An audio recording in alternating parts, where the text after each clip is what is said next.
आज हम पढ़ रहे हैं आगस्ट काम्टे का जीवन परिचय। काम्टे का जन्म 19 जनवरी 1708 में फ्रांस के मांटेपेलियर नामक स्थान में एक कैथोलिक परिवार में हुआ था। बाल्यकाल से ही काम्टे के व्यक्तित्व में दो विशेषताएं स्पष्ट होने लगी। एक तो उनकी प्रखर बौद्धिक क्षमता व दूसरी समस्त स्थापित सत्ता का विरोध करने की मनोवृत्ति। काम्टे स्वयं एक लोकतंत्रवादी थे और वह अपने माता-पिता के विचारों के विरोधी थे। मात्र 13 वर्ष की आयु में उन्होंने परिवार की धार्मिक और राजनीतिक परंपराओं को ठुकराकर एक स्वतंत्र विचारधारा का दावा किया था। फ्रांस के एक प्रतिभाशाली अगस्ट काम्टे को समाजशास्त्र का पिता कहा जाता है। अगस्ट काम्टे के पूर्व अनेक ऐसे विचारक हुए थे जिन्होंने समाज सुधार की योजना का स्वप्न लोग देखा था, लेकिन उन्होंने ऐसी योजनाएं बनाई थी जो धरती पर कम और आकाश पर अधिक लागू होती है।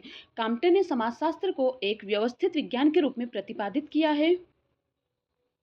आगस्ट काम्टे एक महान सामाजिक विचारक थे। उनके चिंतन की प्रक्रिया अनुभववादी थी।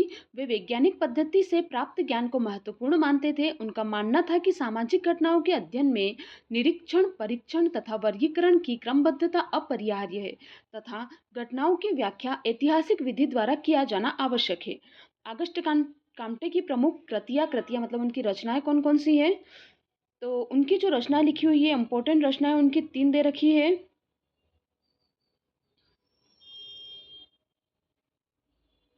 फिर हम देखते हैं अगस्ट काम्टे की मृत्यु कब हुई थी। तो मृत्यु हुई थी उनकी 5 सितंबर 1857 को। काम्टे की मृत्यु कैंसर रोग से हुई थी।